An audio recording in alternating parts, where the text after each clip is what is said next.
BarCode Live, the award-winning podcast brought to life. Join us at exclusive venues nationwide, from craft breweries to private yachts. Engage with top-tier industry leaders and immerse yourself in cutting-edge discussions shaping the future of cybersecurity. Elevate your brand, generate high-quality leads, and position your company at the forefront of innovation by sponsoring these high-energy events. BarCode Live, where cybersecurity leadership amplifies brand impact and innovation drives awareness. What do you think of the BarCode experience? Incredible. If you can see the crowd behind me, not only was it tough to get out of that crowd, it's going to be tough to get back in. Best graphics of any podcast I've ever seen. It was great. It was absolutely great. Great balance of fun and information. Fantastic job. A good panelist. Good discussion. I thought it was great. It was great seeing Chris do his thing with the podcast live. I'll tell you this.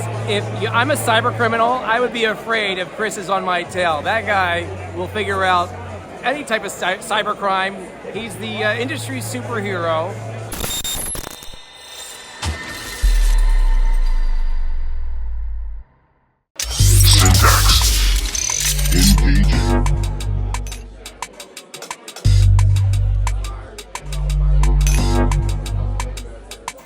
This is BarCode, a cocktail-powered podcast that dives deep into the personalities, criminals, and heroes that have come to define security across the globe.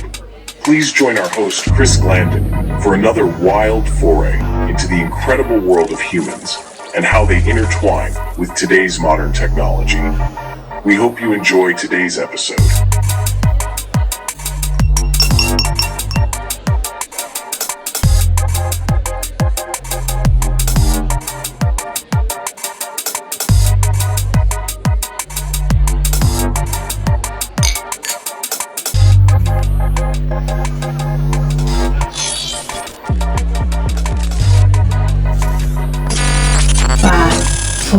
Three, two, one. Activate. Welcome to BarCode. I'm your host, Chris Glanden.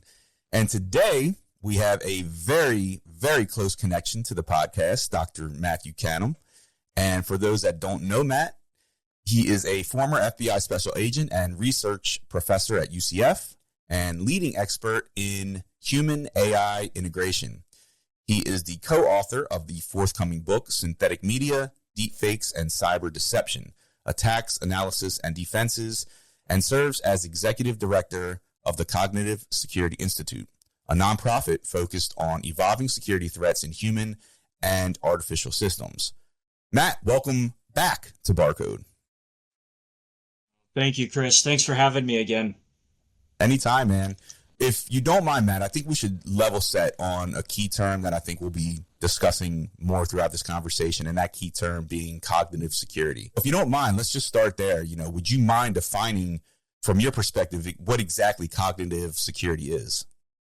Well, okay, so let me just kind of start from first principles here. So I think we're all familiar with physical security. Physical security is protecting physical assets. It uses things like locks or seals or other access controls to prevent access or to prevent the unauthorized withdrawal of physical assets.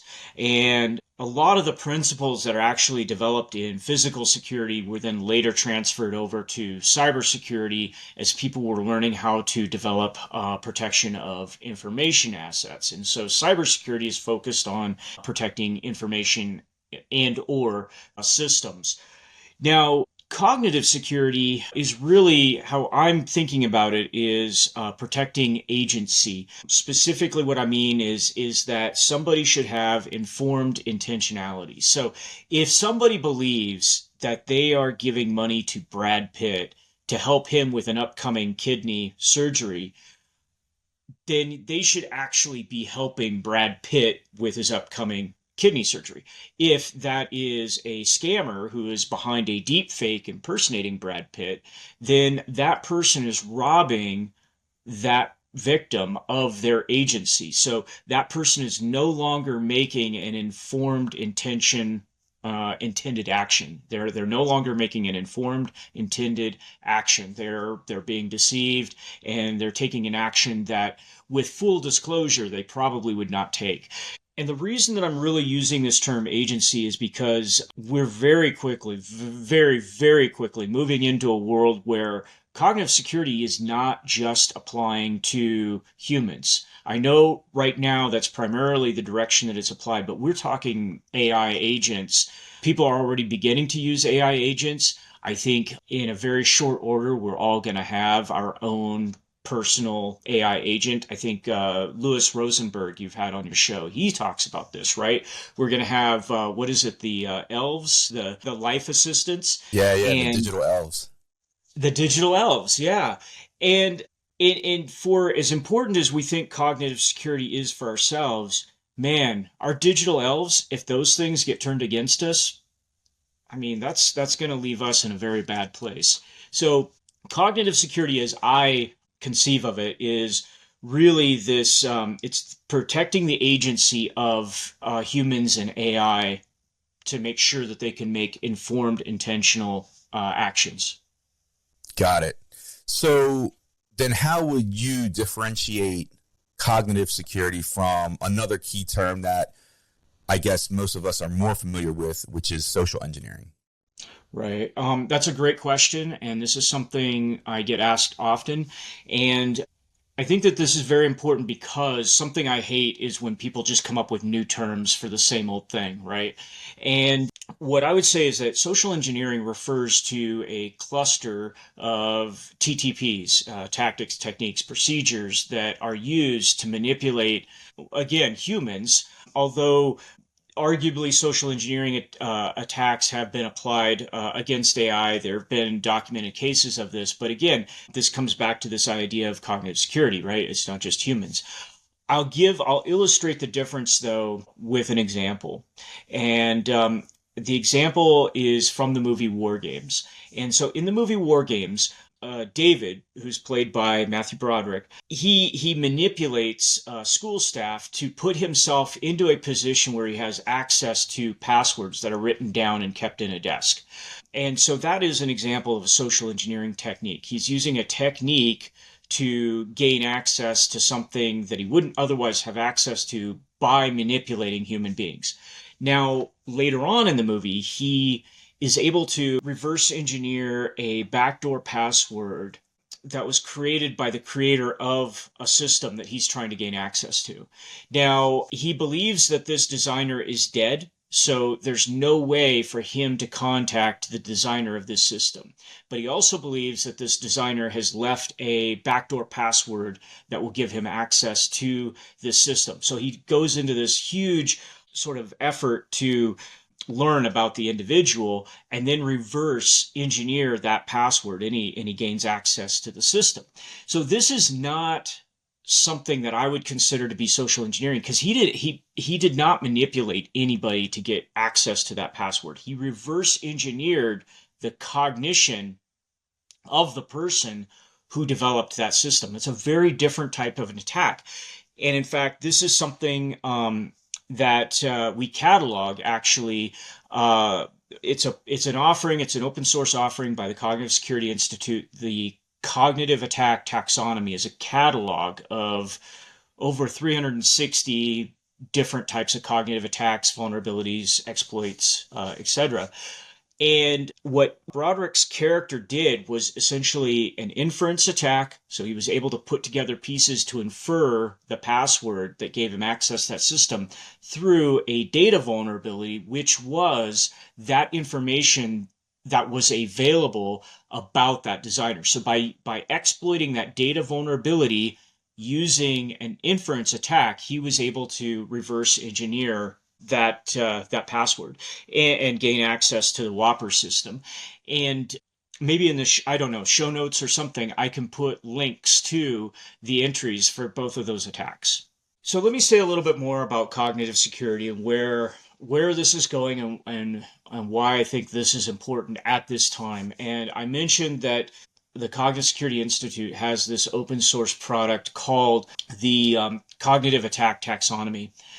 And what this taxonomy does is it catalogs cognitive vulnerabilities, exploits, and TTPs. And I mentioned earlier that cognition is not limited to humans. And so my background is in cognitive neuroscience. And when I was learning about cognitive science, it was from a very interdisciplinary sort of perspective. And so obviously we have humans, but we also have machines that are processing information. And so in a very abstract sense, we can think of cognitive systems as being information processing systems, and cognitive agents as being a semi-encapsulated information processing system that is able to take in information from the environment through sensors and able to act on the environment through actuators. And I know that this is a little bit kind of in the weeds, but the reason that I'm making this assertion is that when we start to look at a cognitive system through this lens, then it really opens up the possibility of what a cognitive system can be. So a cognitive system can be a single neuron. It could be an organism like a human or an animal.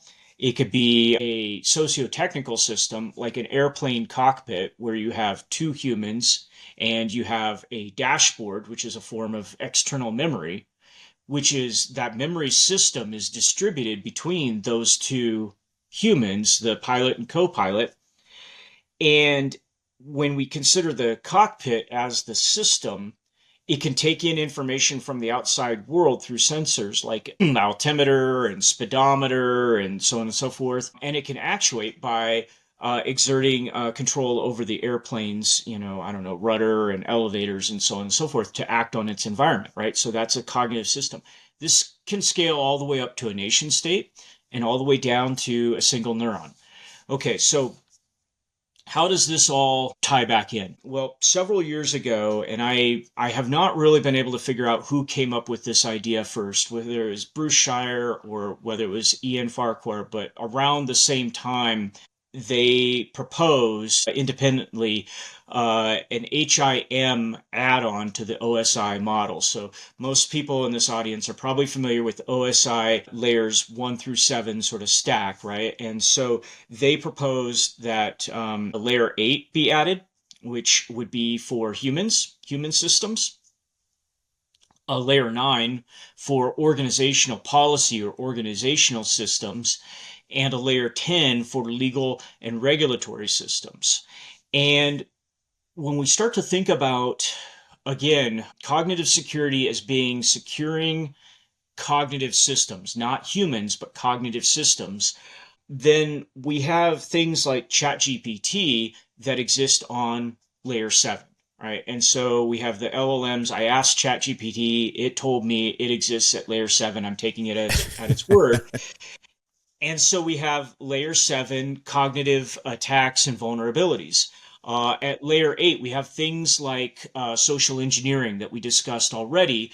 We have the whole cluster of social engineering attacks.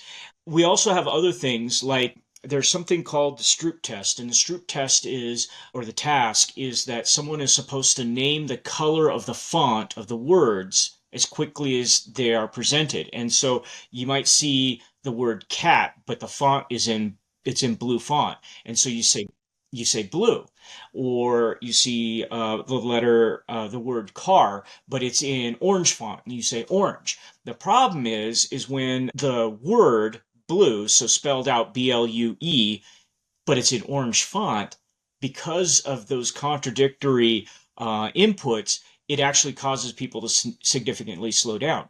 Okay, so how is that used in a cognitive security context? I haven't confirmed the veracity of this story, but the rumor is that during the Cold War, different color words were presented in Russian, in Cyrillic, and this was used by U.S. intelligence agencies to screen out native Russian speakers because it would slow them down. Even if it was imperceptible, you could still time it, and you could see a consistent timing difference when they were presented words that spelled out different colors in Russian. Whereas a native English speaker with no knowledge of Russian, it wouldn't slow them down at all. And so again, this is an example of something that's completely not social engineering, but it falls within cognitive security. Another example is a strobe attack. So I think in 2009, I'm not sure about the years, but I think in 2009 and then again in I think 2018, the website for, and then later I think it was the Twitter account for the National Epilepsy Foundation. I might have the organization wrong. I can get you the reference. Was compromised, and the attackers caused the site and the Twitter account to flash a strobe light. And this is what's known as a strobe attack. Again, this is cataloged in the cognitive attack taxonomy, the CAT. And the purpose for this flashing was to try to induce a seizure. So this is trying to induce a physical effect through a perceptual system by activating something in their epileptic condition. And so again, example of a cognitive attack, nothing to do with social engineering. Give you one more example for humans, P300 guilty knowledge test. And this is where you put an EEG sensor net on somebody's head and you show them visual stimuli. And as you're cycling through these different pictures, what we'll see is something called an amplified P300 wave. This is a P positive, P for positive 300 wave, which means 300 milliseconds, so roughly a third of a second after the onset, after that picture's been shown to the person, they will show an amplified P300 wave. What this can potentially be used for, and again, this is somewhat controversial, there's debate about this, but you show someone different pictures, like, are you familiar with this person? Regardless of what that person says, they're going to show an amplified P300 response to faces that they recognize versus strangers. And this is not something that can be inhibited, because by the time that you recognize somebody is familiar and say, oh, I don't know that person, that P300 has fired, it's come and gone. So again, this is violating cognitive integrity, I would argue. So it's an attack on cognition, nothing to do with social engineering. So these are layer 8 examples. Layer 9, we saw last year the very dramatic supply chain attack where multiple pagers and then later walkie-talkies exploded in the Middle East. A great layer 9 exploit for supply chain is that an attacker poses as a vendor and sells products at a very heavily discounted rate.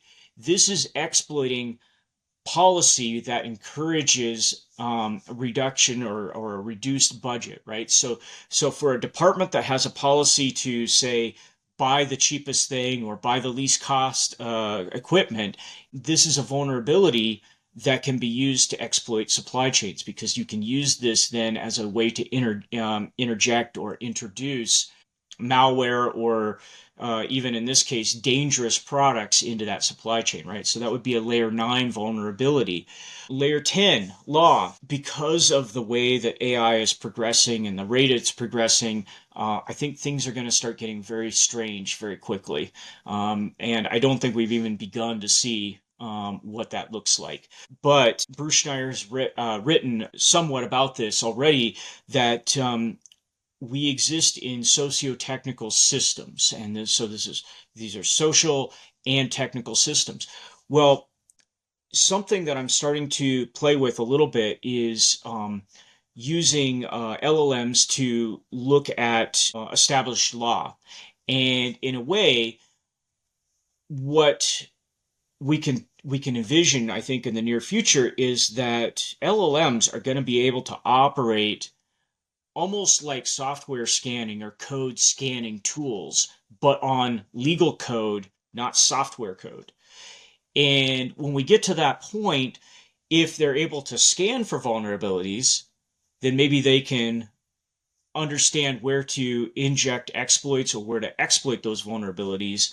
Or I think an even scarier possibility is that an LLM or series of cognitive agents may be able to identify how to put together vulnerabilities in legal code. So you can imagine regulations where there's a piece of innocuous code put in one place and a piece of innocuous code put in another place, and looked at by themselves, it's sort of like they don't really look like much of anything, noteworthy. But when you put these two things together, they can be used in a very malicious way. And, when we look at modern legislation, it is so big and so complex that often the lawmakers themselves are not actually reading the entire thing. I think the Affordable Care Act was, very close to, I think it was in the tens of thousands of pages. And to expect somebody to actually read all of that before voting on it, it's unrealistic. And so you can almost imagine a malicious actor using cognitive agents as a prosthetic or as an aid to put in a certain piece of code that's promoted by one legislator and somebody else to introduce code from another legislator. They never see each other's little add-ins, and now you have either loopholes or other things that can be exploited in ways that we might not think about. So that's like layer 8, 9, and 10 as an extension to OSI. And because of the way that AI is progressing, I think we're going to see more of a blending of these things. They're not going to be as discrete as we've traditionally thought about them. Well, thanks, Matt. That was all great intel, but I want to bring this back down to earth. What does this mean for security practitioners? How is this useful to us? I don't think it's much surprise to say that the world is becoming more complex, but what that means for security practitioners is that we need to think about things in terms of systems much more commonly than we are right now. So again, coming back to the example I gave from the legal perspective, how many SOCs do you think out there are thinking about what their legal department is doing? I know that there is interaction to some extent, but I'll give you a very concrete example that we saw recently after the SEC passed the regulations on, or enacted the regulations on reporting breaches, right? I can't recall when that was, but it was some time ago. Well, what we then saw was that threat actors were weaponizing that, right? So they would breach a company and inject ransomware and holding their data hostage and ransoming it. But as an extra incentive or an extra lever on that company, if the company did not pay within that specified time, these threat actors, these criminals now, were reporting those companies to the SEC for not reporting the breach within the amount of time that they were prescribed to do. And so this is how really thinking about these systems in full stack is becoming, I think, very important.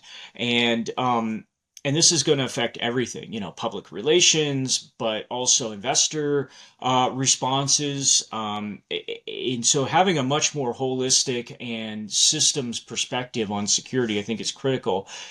Somebody we hosted recently was Jessica Barker, Dr. Jessica Barker, who I think has been on BarCode as well. And something I really like about her approach is that she is thinking about security in a very holistic and systemic sort of perspective. That's what I think that this all means for security practitioners, and it's where cognitive security can be an add-on to what they're already putting into place. So why would you say cognitive security is an issue now? Is it because of the surge in AI, or do you feel like it's more than that? Well, AI is definitely playing a huge role. I would argue that AI-powered autonomous or semi-autonomous systems, both digital and physical, are playing a huge role in this right now. And it's something that alone, I don't think anyone is going to really escape from. I think it's going to impact everybody. But part of the reason that it is going to have such an impact is that we're seeing an increase or an increasingly more persistent digital environments. And so what that means is like you'll have people in Africa, let's say, who may not have electricity or running water, but they've got a mobile device, and they use that mobile device to engage in global commerce. And so, even if you don't see it, there's this constant digital presence almost anywhere in the world now. So you combine that persistent digital environment with AI, and now you've got a very powerful combination. But why now? Why is this a concern now? And I think the reason that this really needs to be a focus now is that we are moving towards direct neural interfaces. And, things are always, 5, 10, or 20 years out, right? Until they're not. And we've already seen through Neuralink the first human trials with a human patient, I believe quadriplegic, who had a direct neural interface implanted and is now able to play World of Warcraft and other games using nothing, no motor movements whatsoever, purely just from thoughts, and able to control the interface. So as we see the emergence and potentially popularization of direct neural interfaces, brain-computer interfaces, that is going to take cognitive security to a whole new level. Now, when it comes to AI, I mentioned the AI assistants earlier, right? And this is a whole nother sort of dimension to this, because we can now start to envision where we have direct neural interfaces and we have our cognitive agent assistants. We can start to run into things like principal agent problem. And so the principal agent problem is that an agent outside of yourself may have motivations that are different than yourself. And so where this can become a problem is you see like Anthropic's research with the sleeper agents, where you have an agent that is acting on your behalf, but then all of a sudden starts behaving maliciously. And this can be really dangerous when AI does it, because it can do it in a very subtle, undetectable, or very low detectability sort of way. So you can think of something, let's think of a gambling aid, right? So it's helping to steer you towards the games that are going to be most profitable. And you can imagine a slot machine that pays off, say, 49% of the time. If a slot machine pays off 49% of the time, it's going to feel like you're winning. But over time, you're gonna end up behind. You're gonna end up losing to that machine. And so we can very easily conceive of a world where an AI agent that you trust is actually working against your best interest, and it's going to be very, very difficult to detect that. And just a quick note, this is not limited to AI agents, right? This principal agent problem. I mean, you ask some of Bernie Madoff's clients, and they will very quickly be able to describe how a principal agent, an investor, was not acting in their best interest, right? So it's not like this is a new problem, but it's presented in a new way. Interesting. So depending on when this gets released, I'd love to get your thoughts on DeepSeek. Yeah, I think DeepSeek is a really interesting twist on things for a lot of different reasons. And I'm not going to get into sort of the technical evolution of that, because that's outside of my area of expertise. But where I think a lot of security evaluation on DeepSeek has been very interesting is that DeepSeek performs very well, or it seems to perform very well in certain benchmarks. But when you start to ask questions that are sensitive to the CCP, the Chinese Communist Party, or not favorable or potentially not favorable to the CCP, that model shies away and very quickly tries to, steer the conversation in other directions. It won't answer. I have seen some people that have gotten it to respond, but only after some jailbreaking has taken place. And I think that this is a preview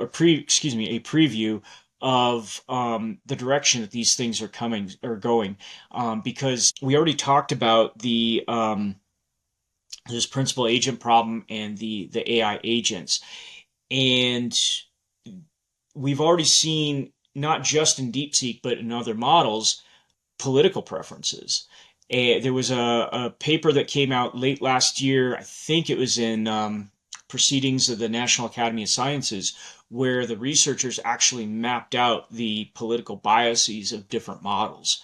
So that is one example. Rosenberg, on an episode from, 2 years ago, I think he hit the nail on the head back then, where you're walking down the street with your own digital elf and it is steering you towards different commercial opportunities. So, for example, you're walking down the street and you're looking for a place to eat, and it's steering you towards this restaurant versus that restaurant. Why?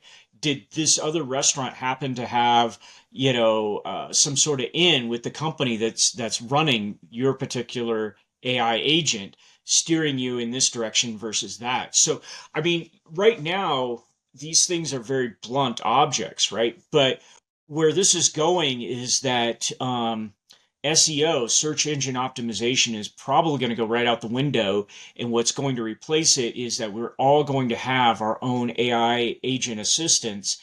And those things are going to be leading us, around by the nose, and we're not going to know it.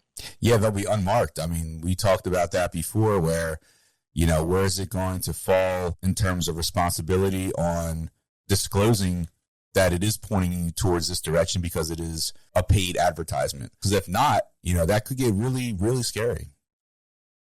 You run a nonprofit called Cognitive Security Institute, as I mentioned, which holds weekly online meetings. And I've been to several of them, which are phenomenal, by the way. But I'm curious, what would you say have been some of your biggest takeaways from these weekly meetings?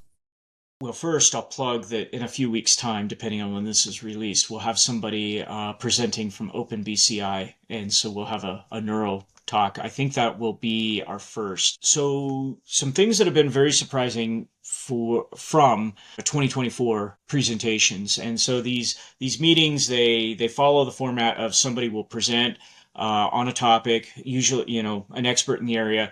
We take those presentations and we package those up into videos, put those onto our YouTube channel, link in the description.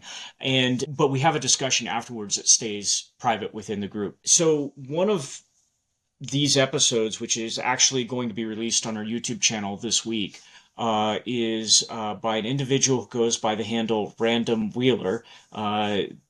It's obviously a pseudonym. And he infiltrated Telegram scammer groups. And I thought that the way that he did this was very interesting. He created sock puppet accounts to act as victims. And so when he was brought into the group and asked to prove his, bona fides, that he was actually a legitimate scammer, had the skills and the willingness to scam people, he went out and he scammed himself through these different personas to establish his credibility. And the most shocking thing that I learned from that presentation was that some of the higher end online groups actually have counselors who will help the scammers work through the psychological distress that they experience knowing that they're scamming victims out of their money. And so oftentimes scammers are scamming elderly, and these elderly people do not have, income and limited savings, and so the knowledge that they are taking critical resources away from these people who may not be able to replace them causes psychological distress on the people who are enacting these scams. I have to confess that thought had never occurred to me prior to Random's presentation. And when he explained it in the after discussion, I actually stopped him and I was like, wait, did I hear you right? Did I understand this correctly? And he was like, oh yeah. When we look at the general population, only about 1% are actual psychopaths. If you take criminals, you may boost that up to maybe 10%. So that means that, roughly 90% of the scammers who are doing this feel some level of empathy or guilt for what they're doing to their victims.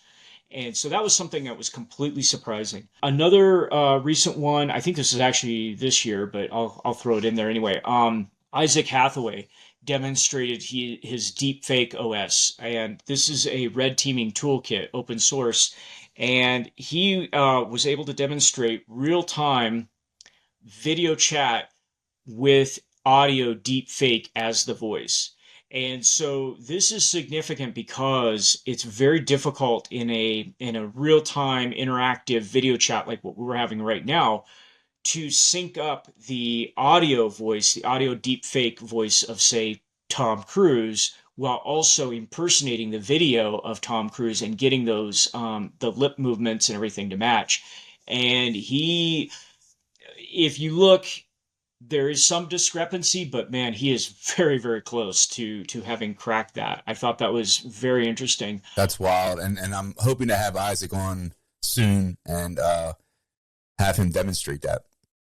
Yeah, it is really, really cool what he's done. So yeah, that was great. A couple other episodes that we've had. Dr. Sean McFate talked about how private companies, like mining companies, I think are specifically most guilty about this, are actually using cognitive warfare techniques against the local populations to prevent uprisings against some of the mining operations that they're doing in countries, because this causes toxicity into the water and other pollutants, and people are rising up against this. So they're actually employing cognitive warfare TTPs and people who are experts in these, this area of warfare to suppress local uprisings. And this is not something I'd really thought about, how PMCs, private military contractors, may play a role in cognitive warfare moving forward. But this is something that he talked about. Perry Carpenter gave examples of, he has a system where he can inject statements into something that an LLM is saying. And so he has scenarios where an LLM will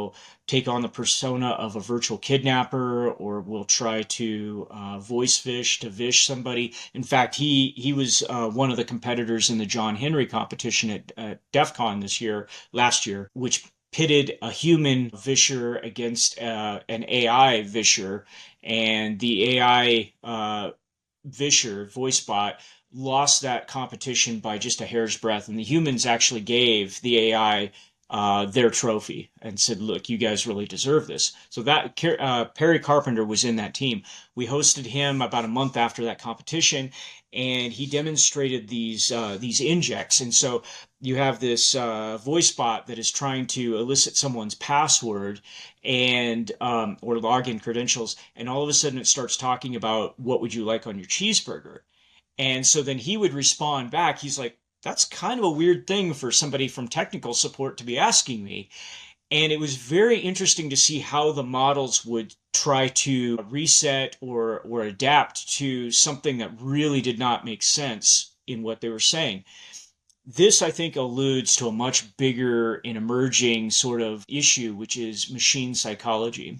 This is something I'm becoming very interested in that these AI systems have behavioral patterns that are observable and in some cases predictable, and that we can start to apply psychological principles to these things. Now, I am in no way saying that AI is necessarily sentient, conscious, or behaves the same way that humans do. But what I am saying is that they operate according to a certain predictable set of patterns that in some cases mimic humans. In other cases, they're very different. But by starting to map out these operating principles, we can develop a study of machine psychology. And so anyways, what he was demonstrating was essentially machine cognitive dissonance, something that happens when you have two things that contradict each other, and somebody has to make sense of those. Interesting. And he has a new book out too, right? Fake? Yeah. F-A-I-K. F-A-I-K, yes. Yes. Highly recommend anyone who's interested in this field to get it. So yeah, I think I'll shout one more out, and that is a graduate student by the name of Dahlia Manitova gave a presentation on how she was able to reconstruct the organizational structures of online Russian scam groups based on their Telegram communications. Subordinates will communicate differently with superiors than they will with peers. And over time, you can start to extract these linguistic artifacts. And from these linguistic artifacts, you can then reconstruct things like organizational structures. And so she gave a presentation on that. Should be going out on YouTube sometime in the next few weeks. And also very interesting. Nice, man. What else would you like to tell our listeners about CSI, including, how and when to tune in?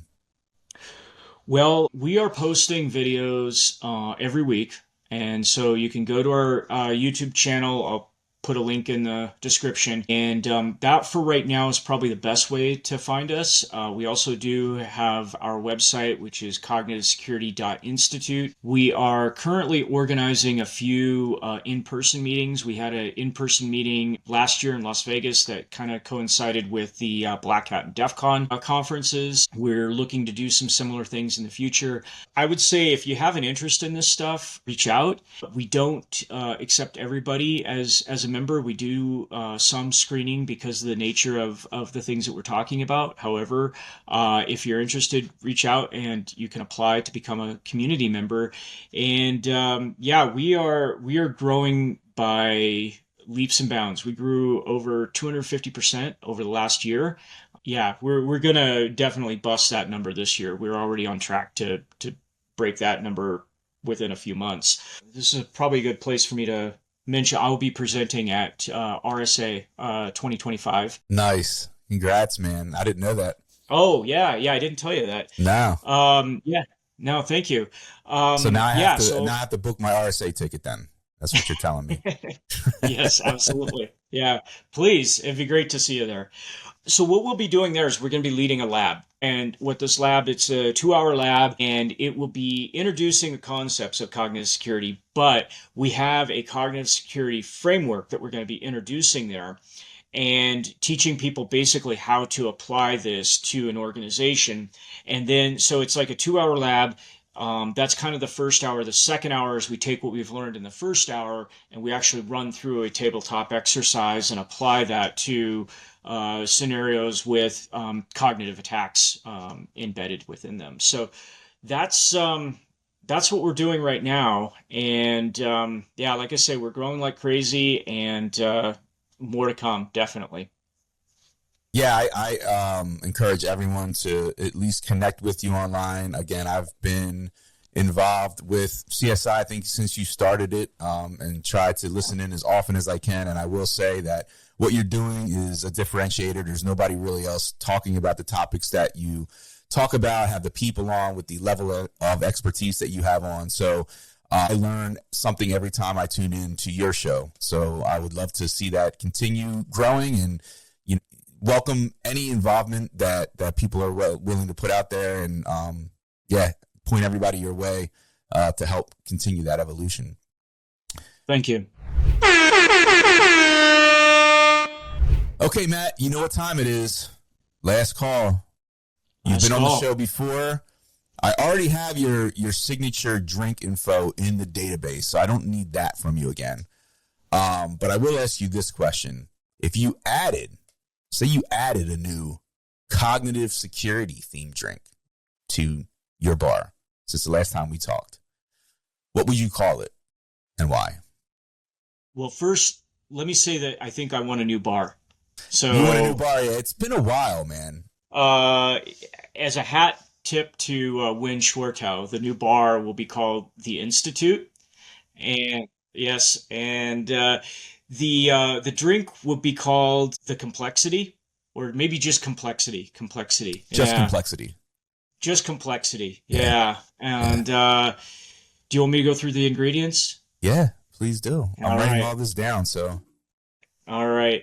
Well, it'd be an ounce of cognac, an ounce of Amaro Nonino, and 3/4 an ounce green chartreuse, a 1/2 ounce of sweet Vermont, a 1/4 ounce of Luxardo Mariacho liqueur. Okay. 2 dashes of Angostura bitters, and a dash of absinthe, and a lemon peel. Jeez, man, I see why it's called Complexity. There you go. And we'll include the instructions. But yes, I actually created this drink in combination with my AI assistant, and I said I need a drink that's complex, and so this is what we came up with. All right. When you come out to RSA, you and I will each get one of these. Okay. See how it Bring turns the out. instruction with you, and then we can just hand that to the bartender and say, "Look, there you go." There you go. Yep. Yeah, we'll have to validate that. Well, Matt, thanks so much for stopping by once again, man. I hope I can make it to RSA and see you. Outside of CSI, where can listeners find and connect with you online? LinkedIn. Okay. And I'll give LinkedIn in the description. But yeah, that's the best place to connect with me. And please, love to hear from you. Thanks, man. I appreciate it. You take care. Thank you. You too, Chris. Good seeing you again. You too.